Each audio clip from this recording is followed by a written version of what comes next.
Shalom, salam sejahtera. Assalamualaikum warahmatullahi wabarakatuh. Saya Jonathan Wororomi, Wakil Rektor 3 Universitas Cendrawasih. Bersama ini menyampaikan 3 hal penting kepada seluruh mahasiswa Universitas Cendrawasih. Yang pertama adalah penyampaian terkait dengan pendaftaran program Kampus Merdeka, Merdeka Belajar atau program MBKM. Dalam implementasi program MBKM, Universitas Cendrawasih pada tahun 2023 ini telah membuka 2 skema kegiatan, yaitu yang pertama MSB atau Magang dan Studi Independen Bersertifikat. Di sini kami sampaikan bahwa saudara-saudara mahasiswa, khususnya angkatan 2020, saudara bisa melakukan pendaftaran yang dibuka sampai dengan tanggal 30 Juni 2023. Jadi pada hari Sabtu 30 Juni 2023 itu pendaftaran ini sudah ditutup dan saudara bisa langsung mengakses melalui laman Kampus Merdeka Kemendikbud.go.id. Kegiatan ini sangat penting bagi menunjang program MBKM, bukan hanya bagi universitas tapi bagi saudara juga yang berminat melakukan studi independen berprestasi di mana saja, di luar daerah, di dalam daerah, sesuai dengan kebutuhan yang saudara butuhkan saat ini. Demikian halnya juga dengan program yang kedua, yaitu program Wirausaha Merdeka atau yang disingkat WMK. Itu batas terakhirnya adalah tanggal 10 Juli 2023. Program ini sangat penting untuk mempersiapkan saudara-saudara sekalian, khususnya untuk angkatan yang saat ini diizinkan mendaftar yaitu 2020, untuk mempersiapkan saudara dalam memasuki dunia kerja. Sebenarnya kedua program ini bertujuan untuk mempersiapkan saudara memasuki dunia kerja.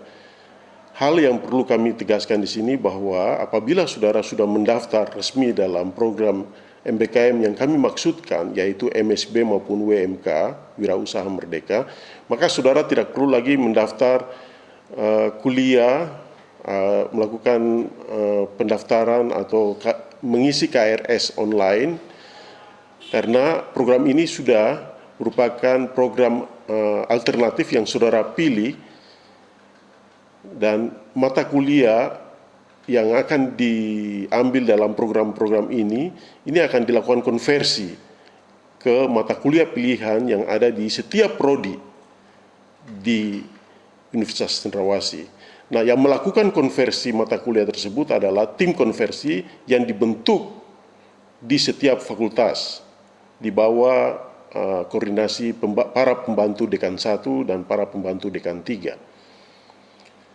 Hal yang kedua yang kami sampaikan juga terkait dengan proses pemilu raya mahasiswa, Uncen telah melakukan persiapan dalam pembentukan panitia ad hoc atau panitia pemilihan umum mahasiswa.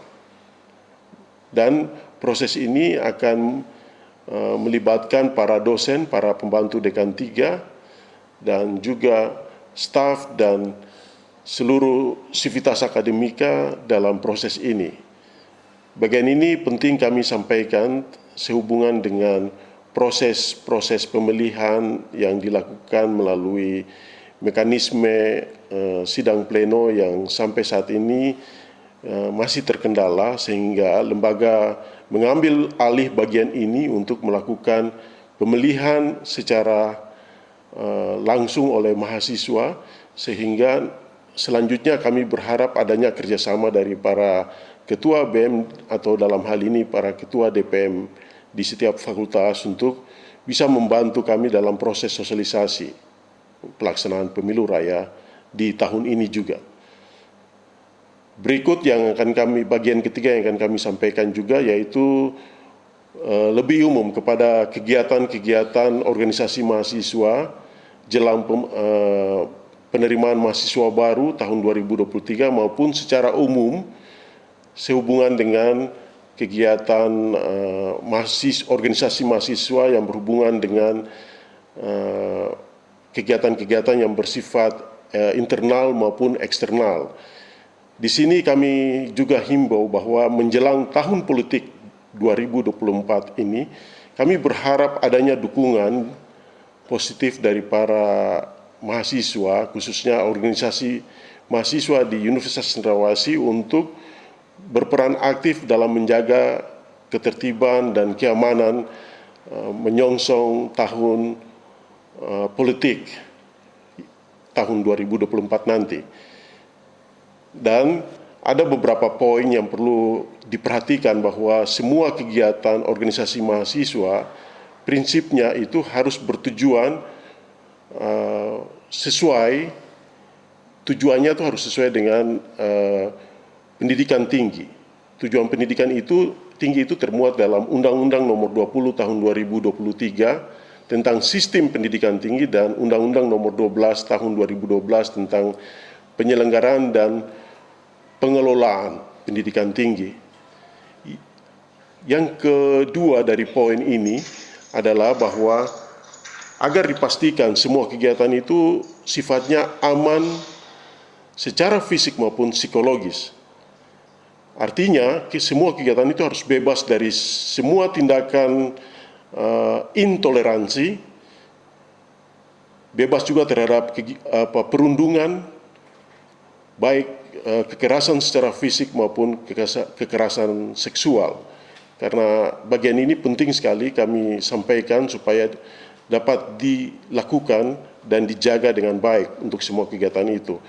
Termasuk di dalamnya tadi saya katakan untuk kegiatan di luar maupun di dalam kampus itu, agar dapat meminta izin kepada para di tingkat fakultas kepada dekan maupun PD3, ataupun mungkin untuk tingkat universitas dapat minta izin pada lembaga di bagian kemahasiswaan. Sifat-sifat kegiatan yang perlu kita jaga, asas-asas yang penting yang perlu kita jaga di sini adalah asas keterbukaan, asas demokratis itu penting, asas inklusivitas juga penting. Jadi dia harus bersifat terbuka untuk semua pihak. Dan humanis di sini kita harus mempertimbangkan nilai-nilai kemanusiaan yang adil dan beradab. Dan ada prinsip-prinsip persaudaraan orang tua dan anak, serta tentunya anti kekerasan. Kegiatan-kegiatan kemahasiswaan sejognya terbebas dari kepentingan politik praktis dan seharusnya juga dilakukan dengan ketentuan yang berlaku. Artinya harus memenuhi ketentuan hukum yang berlaku di wilayah NKRI. Demikian yang dapat kami sampaikan, kami himbau. Terima kasih, Tuhan memberkati. Terima kasih.